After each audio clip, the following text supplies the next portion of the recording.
Well, I think what we want to put on time is Mark then, if they're not Teams people, then we could do a separate test, but then we'll only have one test in international. No, I'm still doing that. You'll do both? Yeah. Okay. I can do that, or she can do her speech for the test speech, and evaluators can go and meditate for 5 minutes, so we can telescope things too. So, So you say you're gonna do two? well, I can do the test speech. Okay. Well, we could, otherwise we'll come back, I guess we'll just come back. Yeah. So maybe we'll just have Don to do that. That way we don't run out. Yeah, so then we just have one of each one test speech and one evaluation speech. So you'll give your speech for 2 purposes. Oh. Okay, to compete in the international contest. But then the evaluators will do their evaluations of your speech. Okay. If that's what you want. It's okay with that. Yeah, I'm good with it. We're So short numbers. let's do that. And then Alan wants to, if Alan, are you judging it or anything? I can be a judge, I haven't, but. Okay. For judges, I have Peggy and George and I on the international.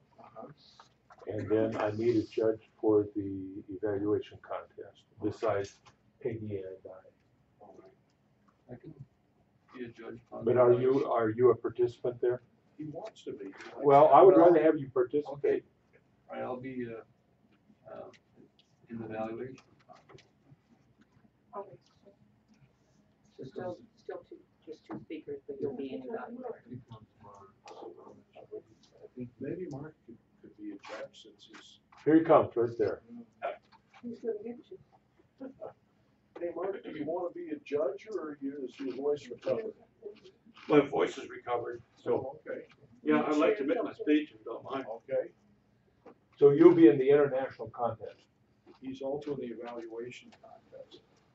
Okay, Let's see, where's your camera? right there. So, where would I, oh, I see, that'll be covered there, okay. Okay.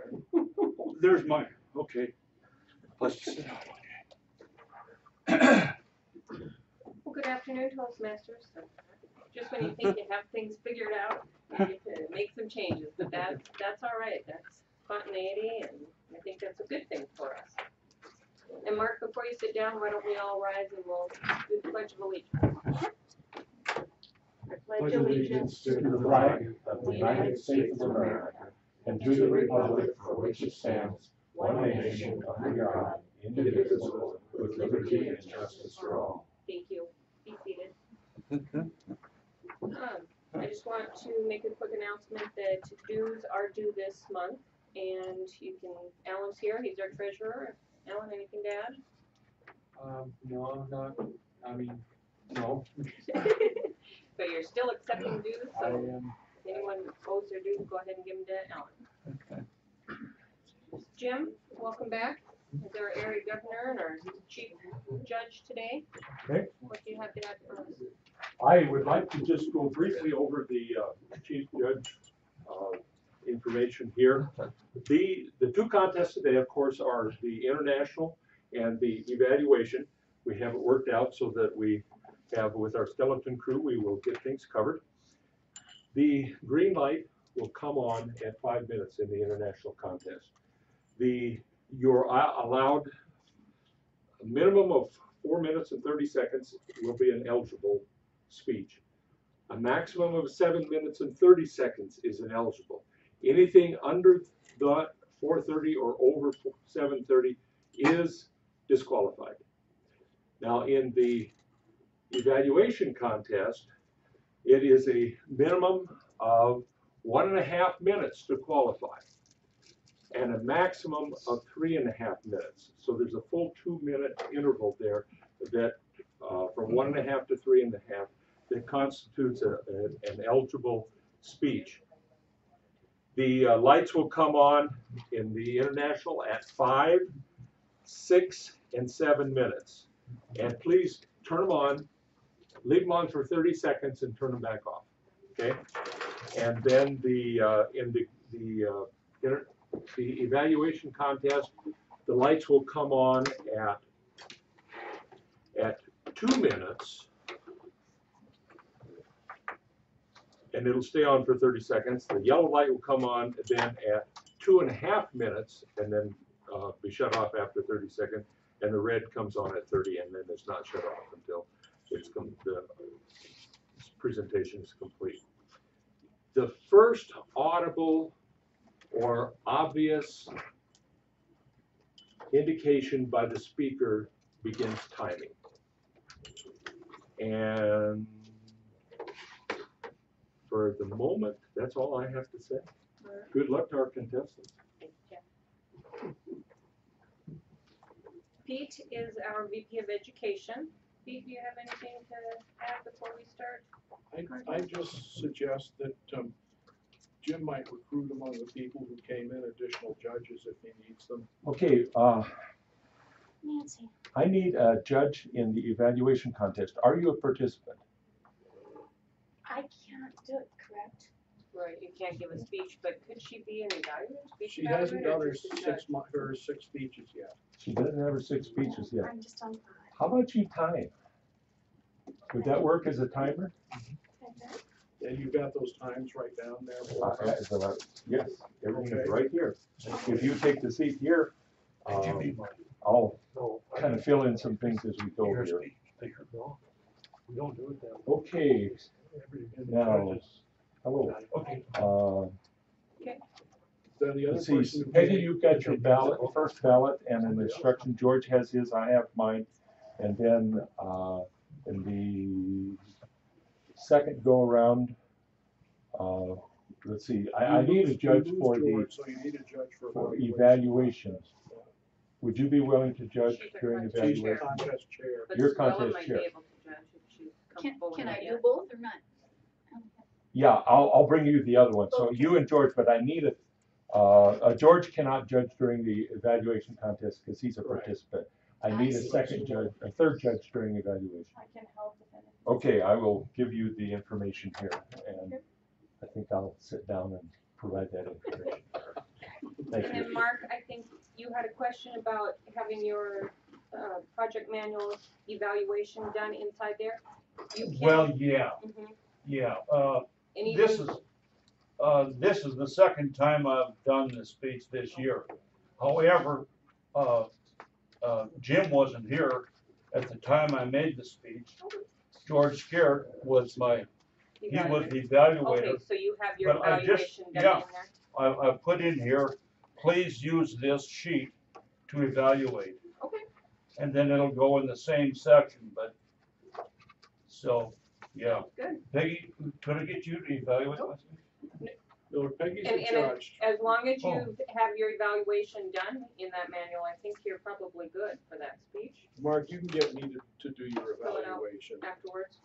for your TV thing, for the recording. Well,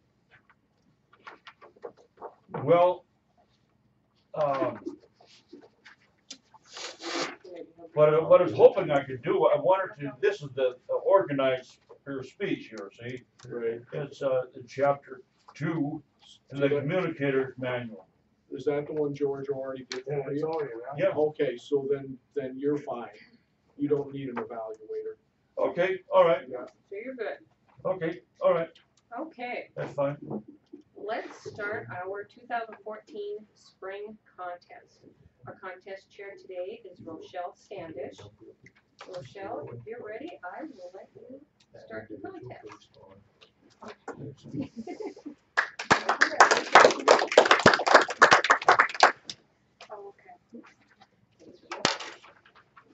Good afternoon, everyone. I think there have been a couple program changes. Did you volunteer to participate in the evaluation contest? Okay, so Alan will be joining the evaluation contest. We'll need to draw numbers for order of both contests at the beginning of the meeting. That's fine. Okay. So for the think Donna's gonna go last. Donna's gonna Okay, be number 3. okay, so for the international speech contest, we'll be drawing for speaker number 1 and number 2 because Donna's speech will be a dual purpose speech today. It will serve as the test speech for the evaluation contest. So during Donna's speech, evaluators will be making their notes or doing whatever they need to do to evaluate Donna's speech as that test speech. So just so you know that ahead of time. So for the international speech, we will draw a number. Okay, I get 1, and so Okay. then Mark gets speech 2. Okay, so Pete will go first. And what was the title of your speech? Mine is Teach Your Children Well.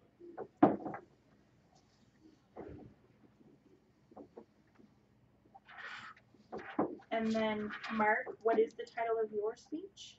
New developments of the Keystone XL pipeline.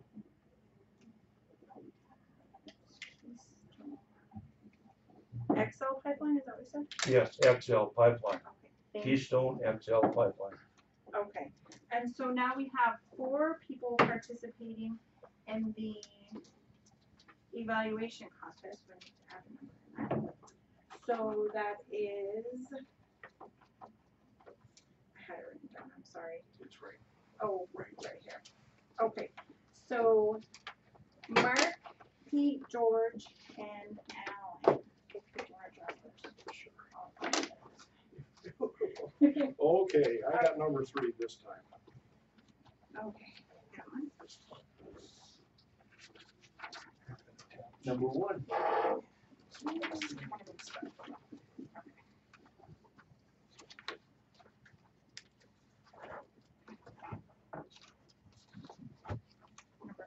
okay. So George, you'll be number 2, by default. I can still let you draw your number. Okay, so that was.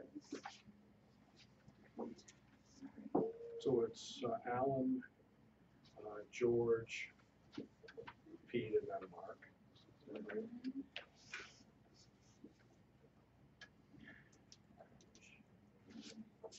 Yes, that is correct.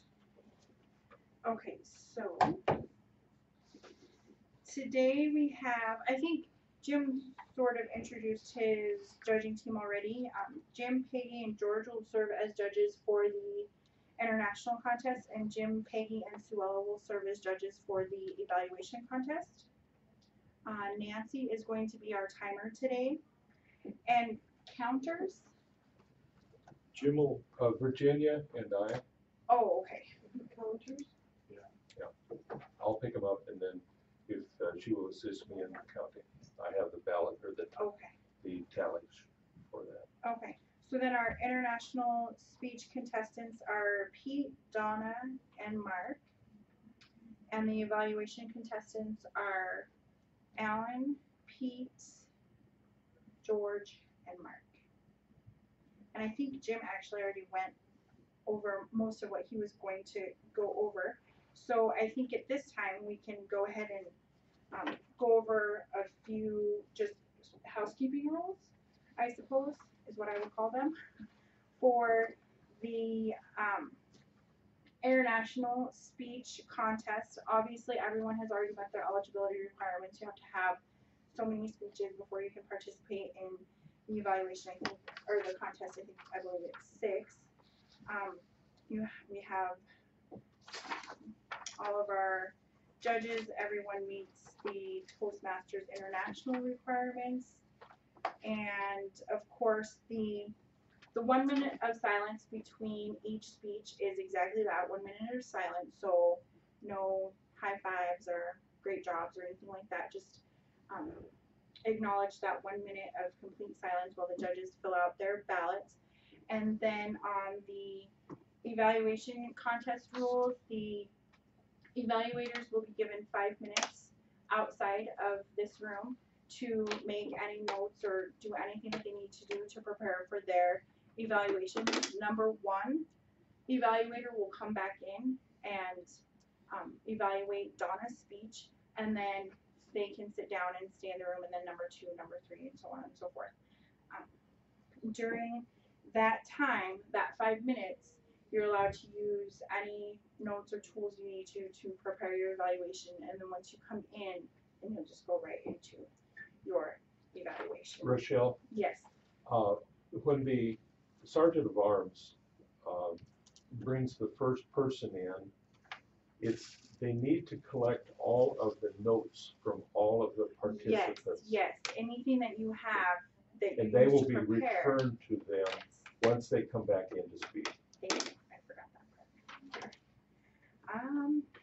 So I think, am I missing anything? No? Okay. So now we're ready to get started on the international speech contest. And let's see. Pete is going to go first. Okay.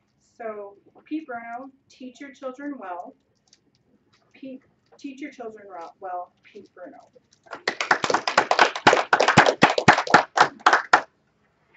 Just by a simple show of hands, how many of you were cloned from another adult? Yeah. Well, let's just guess that most of us were children once. How did you as a child learn to be socially competent? There's a big debate about this today. I was in a meeting last week and someone who should have known better proclaimed loudly, "You can't teach children empathy." But it is a parent's job to teach social competence. In fact, for children to be successful as adults, they need to be taught several things that I will give you in their order of importance. The first one may be a surprise to you, a sense of humor. Second, to be friendly. Third, to be helpful. Number 4, kids need to know how to give compliments, to be complimentary, and also to be inviting. You all know that kids need to share. Also, to be pleasant in behavior. Now, here's one you might not have thought of, but it's on the important list. To give permission or control. In other words, to give other kids choices. Shall we do this or shall we do that? Also, to provide instructions, to be able to tell people how to do things, to teach them how to play a new game. Loyalty. How to perform something well, how to do something well. And lastly, how to help others do well. More recent research has also identified 4 keys for children's social competence. You see, we're talking about things children should be learning while they're in grade school, what's called the middle childhood. To be cooperative, to read nonverbal behavior. Wouldn't it be great to go ahead and stop a DVD in the middle and say to your kids, I wonder what's going on with that person right now. What's their nonverbal behavior telling them about what's going on? To control their own nonverbal behavior, to present themselves well, and finally to understand others' emotions. All things of social competence. All things where we as parents can take a teachable moment, take a 5-second intermission, and get kids thinking about what's going on socially in the world, whether it's in the family, whether it's in a movie, whether it's in real life. The research is conclusive. Parents and school teachers can teach social competence. They can teach empathy. They can teach all of these things that we've just talked about. And there's 5 things that particularly teachers and parents can do to encourage social interaction in the classroom, or to encourage kids to join organizations with other same age children in it, like brownies. Number 2, parents and teachers can teach kids, we can teach listening skills, how to listen, how to attend, how to understand both content and underlying meaning. We can teach children to attend to nonverbal mood awareness. We really can, without having a major revolt, hit the pause on the remote and go ahead and say, wonder how that person's feeling. We can teach iMessages, teach how to ask questions appropriately. We can teach kids not to generalize, like you always. Teach them not to do that. We can also teach our kids to self-disclose appropriately. I like apple pie better than peach. Finally, we can teach them how to choose teams in a way that doesn't leave someone for last, but to choose team members randomly. How many of you went through that as a kid? I did in Arizona on the ranch. I remember distinctly who was chosen last to be on a variety of teams. That's something we can teach them to avoid as well. So you were a kid once, and your goal would be to teach a kid success. The way things are going these days, we'll all be glad you did.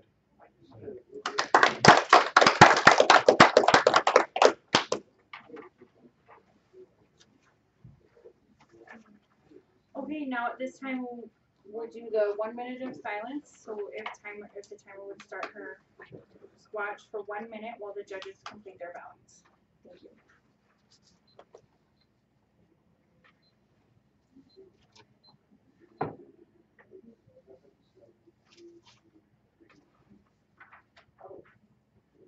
Sorry about that.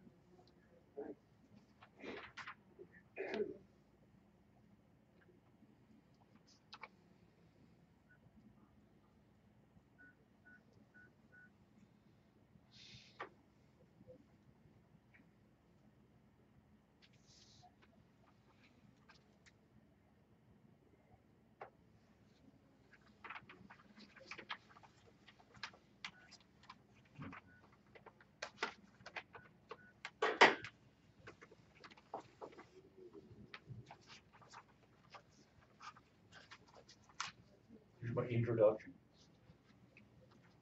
No, she just says only your name and the title. Okay. You got that okay? So, all right.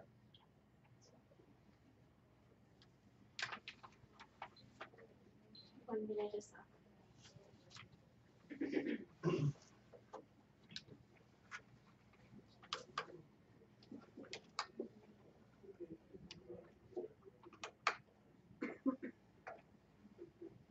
Speaker number 2 today is Mark Nelson.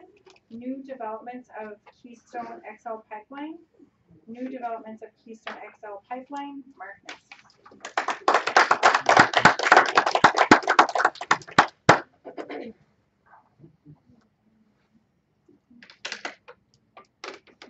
Thank you. 57 options that will make Keystone Pipeline safer, will be provided according to independent pipeline contractor Bud Anderson, spokesperson for TransCanada, a pipeline builder. My speech contains many proposals from TransCanada by Bud Anderson. Among these proposed options will be increased amounts of steel in the pipes around the streams and waterways.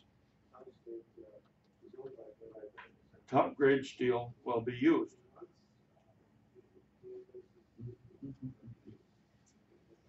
Another safety option that will be provided is a system monitored around the clock at their high-tech pipeline control center that is staffed by highly trained pipeline operators.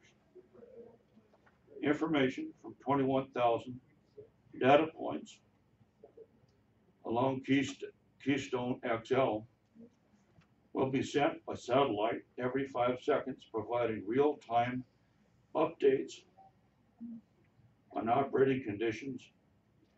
Any sign of a problem on the pipeline is quickly detected, and we can isolate any section of our pipeline within minutes by remotely closing any of the hundreds of remote valves on the system. President Obama says it will be the first part of next year, 2015, before decision to cross U.S. border will be made. This will give the United States some time to have legal things written down as legal entities instead of just verbal agreements. Among these legal things, a written commitment by TransCanada to the United States for those options. When the northern leg of the pipeline is finished, British Petroleum to Montana, North Dakota, and South Dakota, and they propose 85% usage for Canada's tar sands in Alberta. Today, North Dakota is producing 1 million barrels of oil per day. In 10 years, the production of oil at tar sands, Hardisty, Alberta, will be 3 million barrels of oil per day. Once the crude oil starts moving from Hardisty, Alberta, Montana, North Dakota, and South Dakota, the crude oil will be pumped from one pumping station to the next pumping station. Once the oil reaches the huge storage area at Cushing, Oklahoma, it will be temporarily stored, and then the oil, which is already being pumped from Cushing, Oklahoma, will travel to Port Arthur for shipment or to refineries around Houston. The uphill Keystone will take some pressure off of the railroad and give them time to repair and rebuild tracks.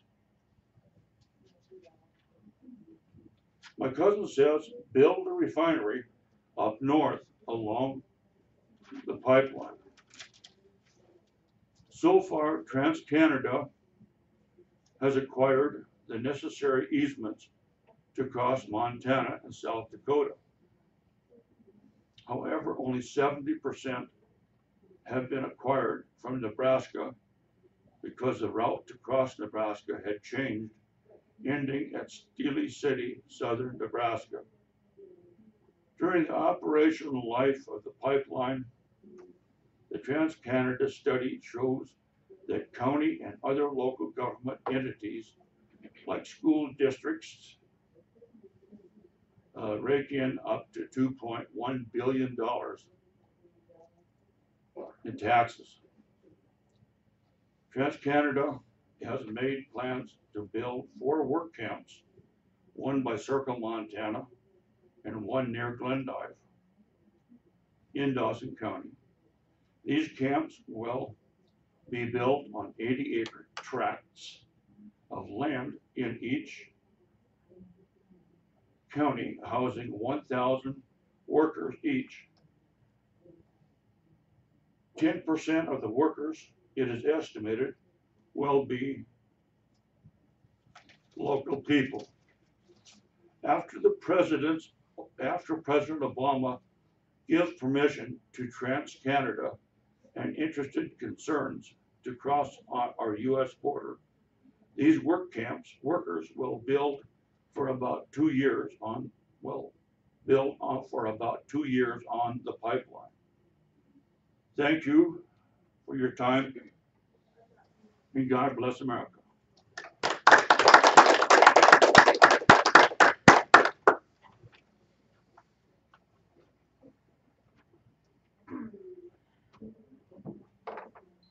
Okay, if we could get 1 minute of silence while the judges fill out their ballots. Thank you.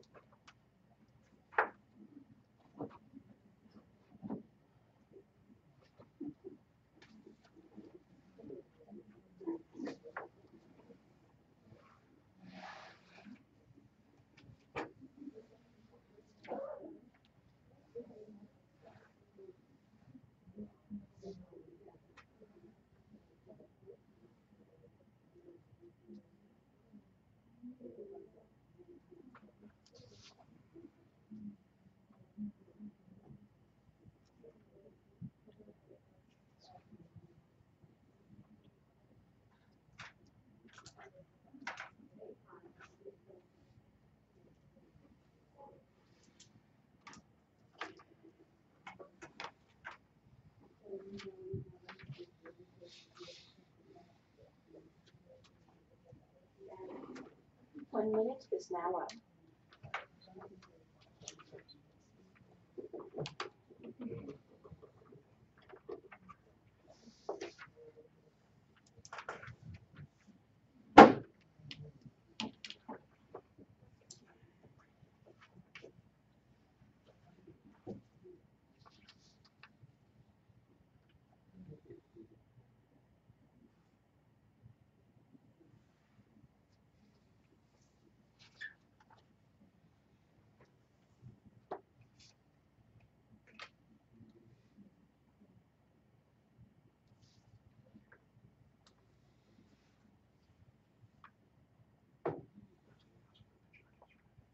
Are the judges ready?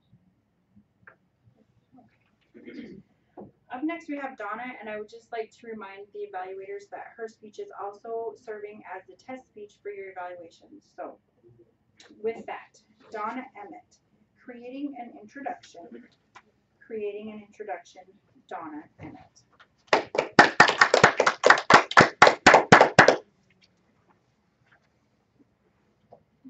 Here's Johnny. For years, that is how Ed McMahon introduced Johnny Carson on The Tonight Show. That is a simple and straight to the point introduction. However, there are several different ways to give an introduction. For today's contest, the required introduction is only to say the speaker's name, the name of the title of their speech, repeat the title of the speech, and repeat the name of the speaker. That is also a very basic, straight to the point introduction. Normally, at our Toastmaster meetings, the introducer, or Toastmaster, will give a longer, more detailed introduction of the speaker and their speech. These introductions can include information about the speaker, the background, and a brief description of their speech or topic. Introductions are a way to set the stage and prepare the audience for what the speaker has to say. I was going to give my speech today from my interpretive reading manual, but that required me to read a book, and without that proper introduction to let you know that I was reading a book, I felt that you might have thought that I wasn't very prepared because I was just reading from a book. That's why introductions are so important. Introductions are a vital part of our Toastmasters meetings. Every speaker deserves a proper introduction. It helps the speaker and the audience have a common bond. It makes that connection. An inaccurate or unexpected introduction can throw off even the most seasoned speaker. It can really wreck their concentration. A well-delivered introduction enhances the upcoming presentation by providing a smooth transition, speaker authority, and proper mindset. A smooth transition prepares the audience for a shift from the previous speaker or the topic. If the last speaker had more of a serious speech, you might want to just kind of change the mood and give a different introduction to the next speaker. An introduction also marks the transition from the speaker being part of the group to then being in front of the group. An introduction helps establish the speaker's qualifications or background in their topic. For example, if the topic is on healthcare or nutrition, it would be a good idea in that introduction to share their background, that they have some experience as a doctor or even fitness instructor.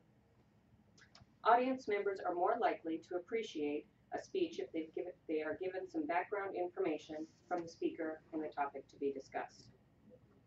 The introduction sets the stage for the speaker and the topic. The introduction is to pique the interest of the audience and give them an idea of what to expect. A speech introduction itself is basically a short speech. It usually lasts only a minute. Although it is short, it should still have all the elements of a full speech. It should have an opening to grab the audience's attention and make them aware of the importance of the topic. It should explain why the topic was chosen and why is the speaker qualified to speak on this topic and why is it appropriate for this audience. Finally, it should contain a conclusion. The conclusion paves the way for the speaker to begin their presentation. As a speaker, it is encouraged that you give the introducer or the Toastmaster a brief introduction for them to introduce you. The introduction should include your name and the title of your speech. It is also helpful to mention the time frame and the name of the project manual that you're working from. Mentioning the time frame prepares the audience, and it also serves as a reminder for the timer and also your speech evaluator. Including the name of their project manual is a way to showcase that manual because each manual has different projects. Other items to include should be some background information about you. What prompted you to select this topic? And why are you an expert on this topic? And why is it appropriate for the audience? If you're going to practice a presentation to give elsewhere, then it's definitely a good idea to have an introduction to set that stage. Let them know that you're not just generally speaking to us as Toastmasters, but to a select group, perhaps your clients, your employees, or service organization. There are also guidelines for the introducer. Clarify any information beforehand with the speaker if needed. Do not upstage the speaker. The attention is supposed to be on the speaker, not on you. Don't embarrass or distract the speaker. The job of the introducer is to support the speaker and pave the way. Lead the listener into the speaker's presentation, but do not reveal too many information about their speech. It's kind of like a movie preview. The preview gives you lots of information and gets your attention, gets you interested in that movie, but it doesn't give away the whole story. Do make the introduction personal, friendly, and welcoming. This puts the speaker and the audience at ease. At the end of the introduction, lead the applause in welcoming the speaker, shake the speaker's hand, and then back away from the speaker. Do not cross in front of them. Quietly sit down and listen to their presentation. After the speech is ended, it is your responsibility as the Toastmaster to again lead the applause and return to the lectern. After you show your thanks and appreciation, then you may add your own comments or brief summary of their speech ideas. Preparing an introduction can be a challenge. Deciding what to leave out is just as important as what to include. Think of your introduction as the cover on a book. The front cover grabs your attention. The back cover gives you information about the author and the book. The cover serves as an introduction. It piques your interest and leaves you wanting more. So the next time you prepare an introduction, be sure to set the stage, pique our interest, and then you'll have our attention.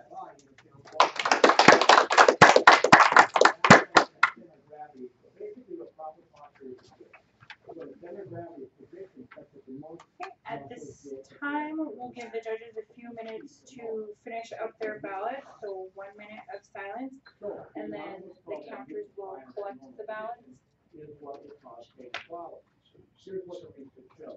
If I have normal clock, starting right now. okay, that's actually my graph is sitting up at 40 seconds of time. What's the life? If I have slightly abnormal clock, I focus about the next 50 in the clock time. I will experience pain. If I have severe kyphosis, which I'm an abnormal kind of forward posture, 90% of the time, that's what's more severe pain. Okay? I put these on here just to kind of different. This one is just kind of a culture, kind of just kind of neat for balance. This is actually called balance rock and stuff that I use on it. It's actually very, very large structure. I wish I actually had pictures here, but some of the pictures I had people walking along here, and they're very small compared to that. These are opinion trees, so if you stood up against those, you saw they come approximately around half that tree. And there's other people that are out of balance and on the posture. 1 minute is now up.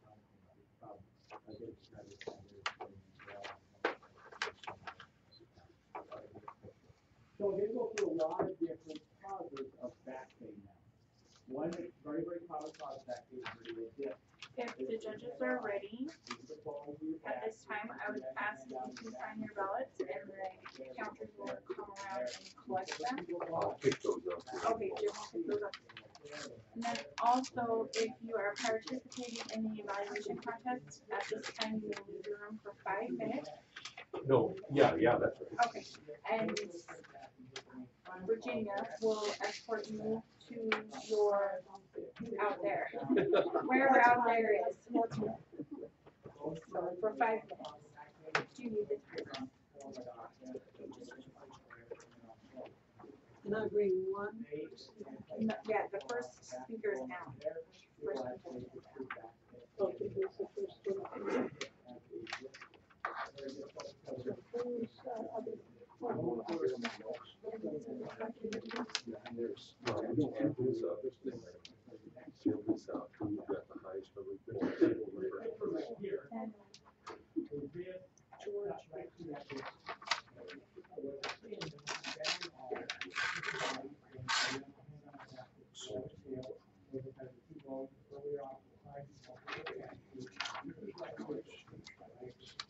Sure, yeah. At this time, during our contest, we will get a glimpse into the life of some of our speakers, our contestants today. So my first interview question for Mr.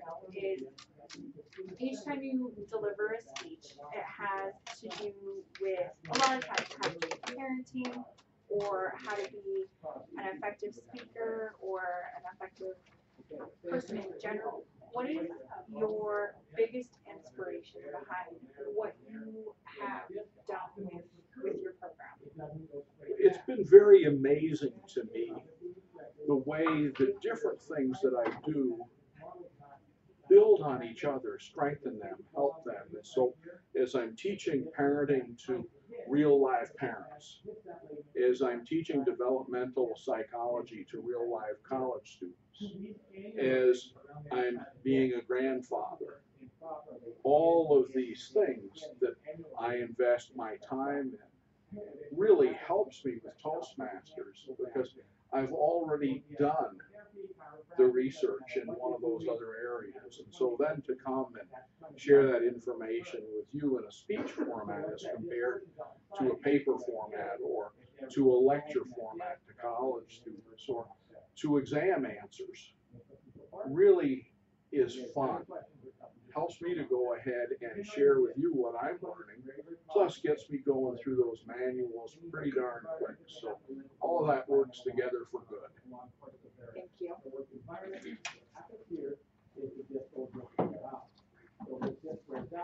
Okay, Donna, a quick question for you. You want to come on up here? And I know we sort of get asked this question a lot every time a new person joins Toastmasters, but just so in case anyone doesn't know already, what is your biggest inspiration behind joining Toastmasters, and what have you found most helpful by joining Toastmasters? I joined Toastmasters 3 years ago. I've always been comfortable chit-chatting and visiting, and I'm comfortable with my role at work and one-on-one with the clients. I'm good with that. but I took a role in my region through Edward Jones, and that was to be a BOA mentor coordinator, which consisted of giving presentations and leading group discussions.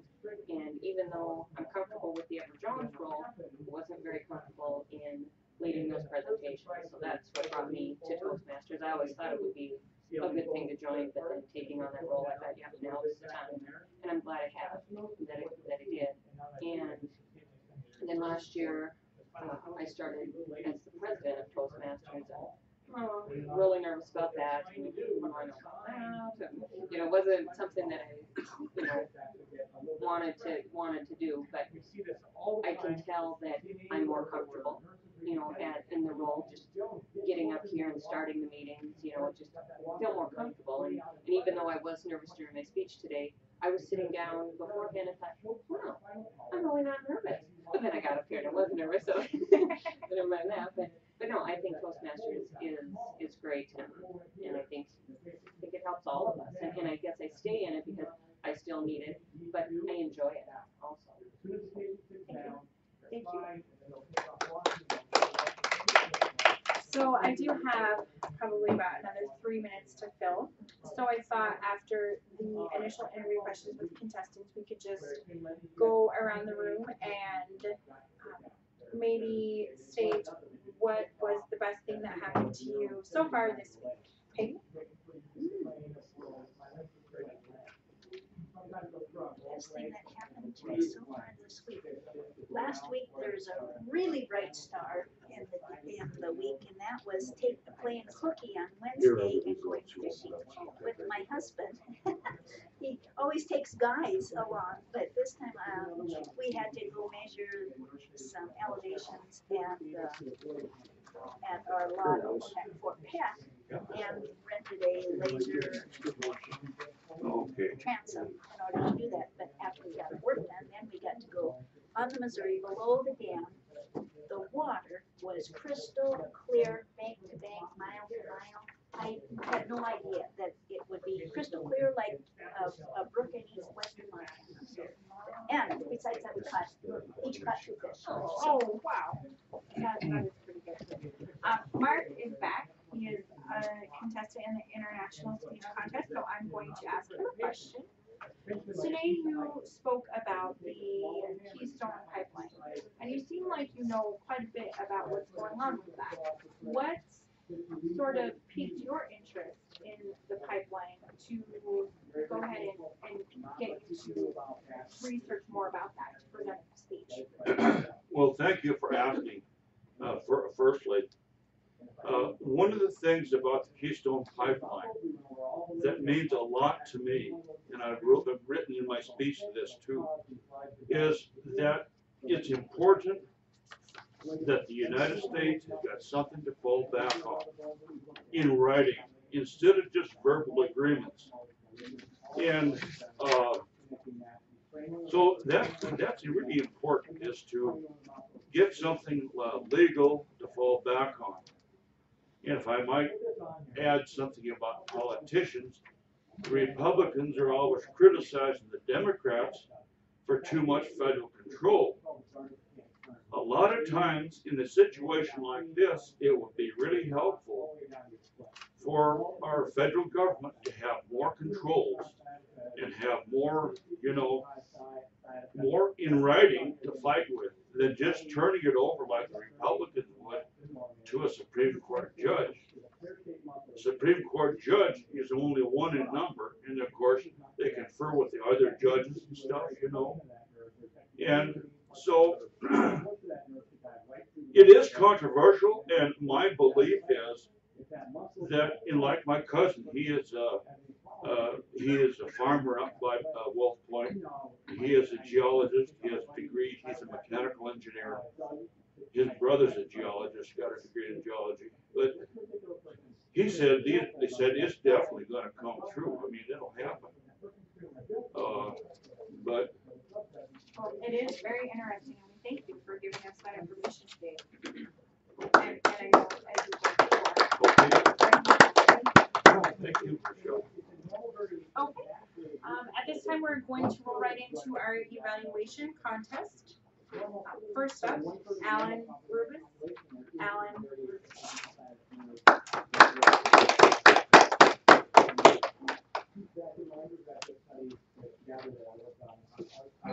Donna, you always give such wonderful speeches. You always look very well dressed, very professional. Appreciate that. Yeah. You did a speech entitled Creating an Introduction. And there's many parts of your speech that I really like. One of them was the opening here, Johnny. Awesome. Everybody knows who Johnny is, and so that was a very simple introduction, but it got our attention. You had good eye contact, wonderful hand gestures. I appreciate that you. And I like the fact that you integrated the Toastmaster idea in things. Like when you said when you're giving a speech and have an introduction, say which manual you're from, speaking from, and what the purpose of the speech is for based on Toastmaster ideas. I really liked how you kind of summed it up when you compared an introduction to a book.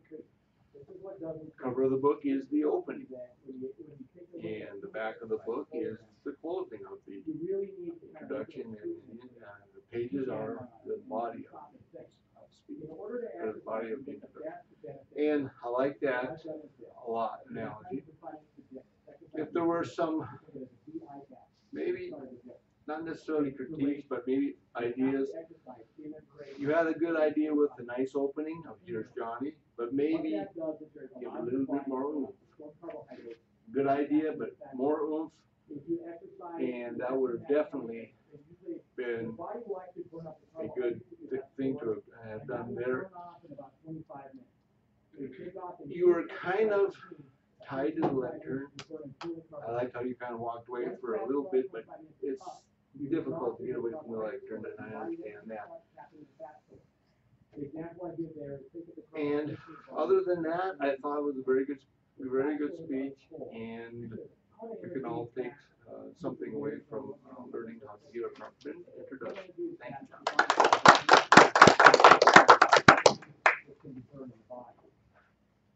Okay, the BI, the intensity, or BI definition, the difference. Intensity is called conversational exercise. If I'm exercising the test with rapid rate, if I can't take my breath, I'm going too fast as a general rule.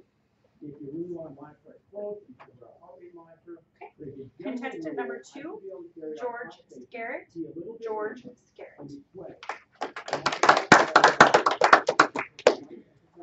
All Toastmasters, especially Don. What a good speech. I enjoyed it very much. Very appropriate. Just like any other speech, you have the different parts. The opening was tremendous. Here's Johnny. How many didn't know what she was talking about? And it really gives an epitome of what an opening can do. And then she went on with the body of her speech. It was well organized. Some of the examples she used, I think, were very good. The type of things she was talking about, how important introduction is. There's a lot of things that I have never thought about before. How important an introduction can be when she specified, that you have to set the stage for the speaker. It can make all the difference in the world. I thought it was very important she brought out to give the background. For instance, the example she gave was giving a speech about healthcare. What is the speaker's experience in that? I thought that was very good.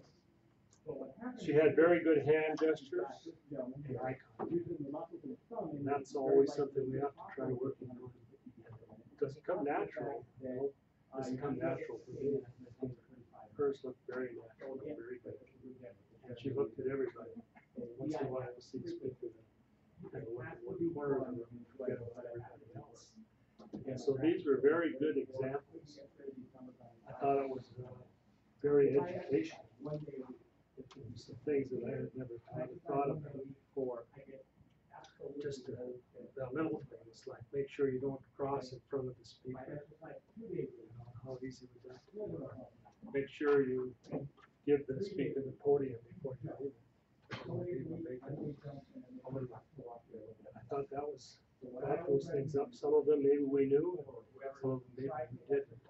We hadn't thought about it. I might give a few comments about how you could improve your speech. I thought you probably were tied to the notes pretty heavily. You could make some variation. I thought you had a very good read, and your voice is terrific. Your voice is very good to speech, but maybe you could have changed the rate a little bit to make a point. Like you had made a point, you could have just paused a little bit, let it sink in. You kind of had a consistent rate as you went along, which isn't bad, but it's just something if you wanted to try and improve on the speech. All in all, I thought it was very good.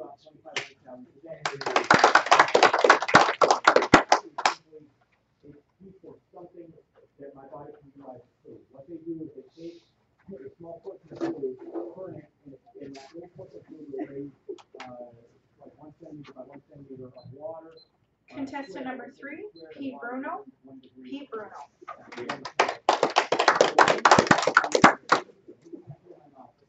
Madam Contest Chair, fellow Toastmasters, and especially Donna. Here's Johnny. Whoa, what a way to go ahead and to get us interested. What is this girl going to say next? And the credibility that you bring with your professional attire.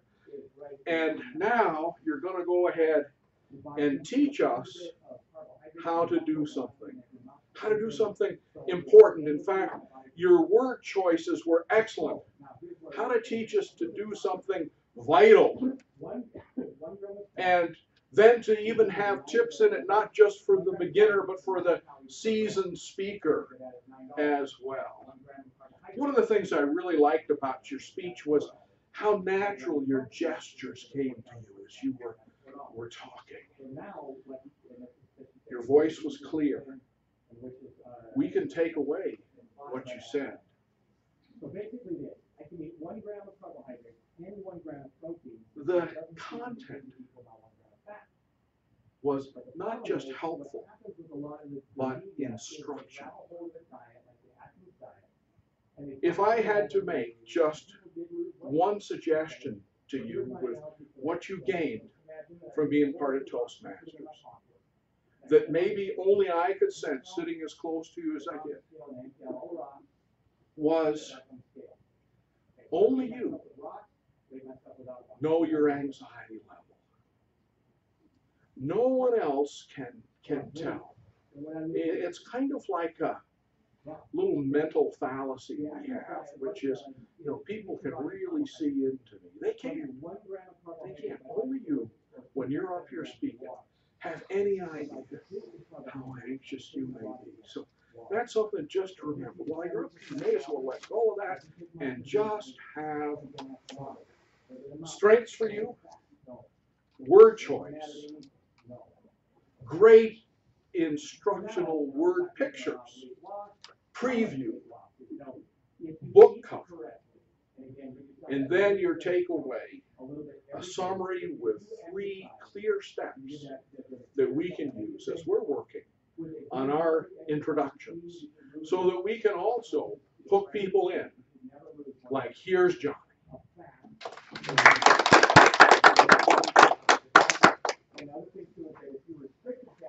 At this time, if we can get a minute of silence for the judges to fill out their ballots. How freely would you feel, and how safe and comfortable would you feel to go out and buy something probably a little bit more expensive than what you ordinarily would? Not too bad. I mean, you can kind of see the money coming in. Now let's say that's the scenario.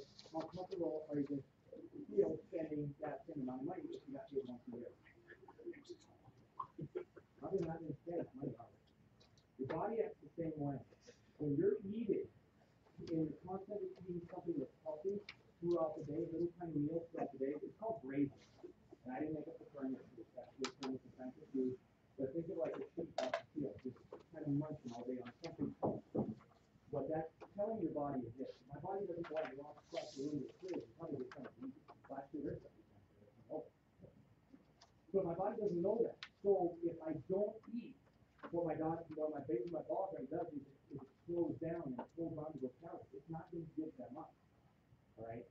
who in here does or does not eat breakfast? Who doesn't eat breakfast? Good. Because already, it's interesting when I ask the question, for the people who eat breakfast, and I ask them, okay, the next time you eat breakfast, watch and see what happens for lunch. And they usually grab it. Because they've gone so long without eating breakfast, then all of a sudden they give their body some nourishment and the body wants more. So it's burned off the calories that you've already eaten. 1 minute is now up. More calories. People by eating little tiny meals throughout the day. That's actually what's there. Do the judges need more time? Okay, let's just predict your busy schedule. Better exercise 1 hour a day for being there. Okay, back to that. So now that we talked about some diet and exercise. If not, Jim will come around and collect your ballots. Is always maintain good. You can count it. So it doesn't matter if you're sitting in the car, sitting in the chat, if you're lifting something, maintain good posture all the time. Maintain a good healthy weight, that is a big one. And then follow good healthy exercise program. That will have. That concludes our evaluation contest. We'll announce the results in just a little bit.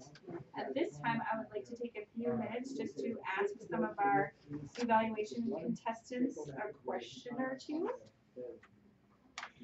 Alan, you were up first, and you prepared, do you want to come here? But I can go to lift something, I can still have bad posture from my back, and I can still lift it with my leg. You did a really good job evaluating Donna, and I was just going to ask you, what steps have you taken from your time at the beginning of joining Toastmasters to now to make yourself aware of some of the things that you need to work on while you are doing evaluations or table topics, which kind of can be under the gun type speeches? Thank you, Rochelle. All right. I have the distinction of kind of being the person that uses a lot of filler words and he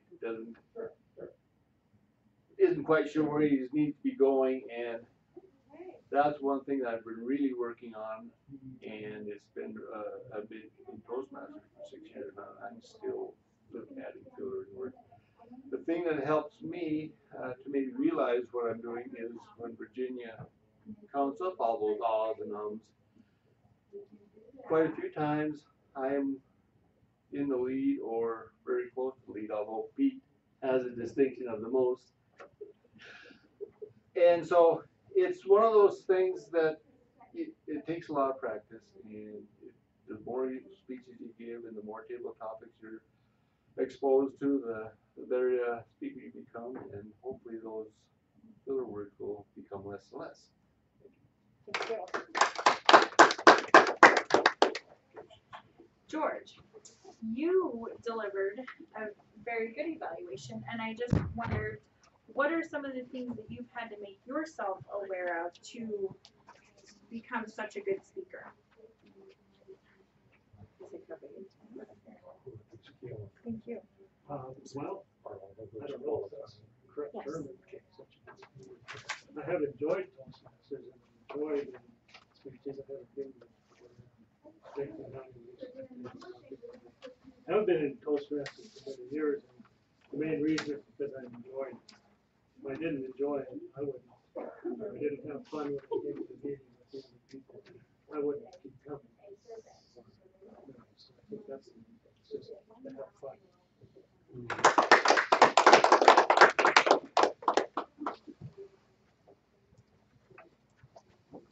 We have results. Okay, thank you. All speeches were qualifying, all evaluations were qualifying. Okay. That was my next question, if there was any disqualification. So at this time, since Jim did inform us that there were no disqualifications, we'll announce the winners and present certificates for the international contest that, let's see. Okay, I just want to make sure I was on the right sheet before I started announcing things. Okay, so for the international contest, the second place winner is Pete. And we'll fill out your certificate and give it to you. And the first place winner is Donna. Okay, and then for the evaluation contest, the second place winner is George Scarrett. And the first place winner is Pete Bruno. So that will conclude our contest for today. I believe the first place winners are invited to the area contest. Is that how that works? Yes. First, we'll and then get to that. if the first can't make it, then the second can Okay. do the job. Okay. So then now would be the time for photos. Are we taking photos? Yep. Okay. And also, I'll fill these out, but can I use regular ink on these? I hope so. Okay.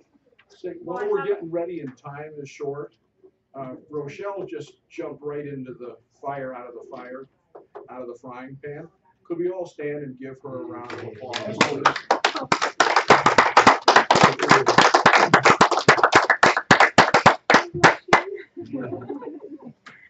If I could get Pete and Donna and George up here by the Toastmasters, I will get a picture of you. Say, excuse me, may I ask a question? Sure. Pete, there's something perhaps that some of the club members didn't understand. In the video manual, they said to watch the camera all the time. So when I watch the camera all the time, maybe some of the club members didn't understand why I didn't have eye contact with people at the meeting. But in the TV guide, or not guide, but anyway, I gave my speech about a week ago on it. Thank you.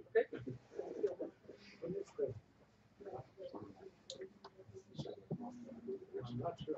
I had something going on. I'm not sure. Okay. How much you can? I'll be there. Okay. Yeah. Do you understand what I said, Pete? I did. So just to be clear, I think we're dismissed, actually. Yeah, tomorrow night at 7, I've contacted Williston, haven't had a response yet to see if they're sending anyone. And Miles City did have a conflict, so I don't know whether there will be anyone from there or not. But we are set up for tomorrow night. Supposed to be coming. Pardon? I think Ginger is supposed to. Oh, excellent. Okay, so tomorrow night, and we'll need judges, timer, and so on. I'll make sure that the timing lights and things are there. And will this video end up on the internet pretty quick? It will. So if I can get Mark's manual, he was working on 2 manuals. He's talking about a TV presentation, so I can watch the video and do his evaluation for him. Okay. On that project. Thank you all. Yeah, one more thing, Jim, I wanted to give permission, for mine to go on the internet, permission to. Well, we've been putting them on, and we just David's been posting them for us. Oh, I see. Well, Mark. Thank you, Jim. Well, I guess there's no restrictions. I can't go to the meeting tomorrow night. So much goes on at one of these conferences. Getting enough people. I volunteered to be a timer.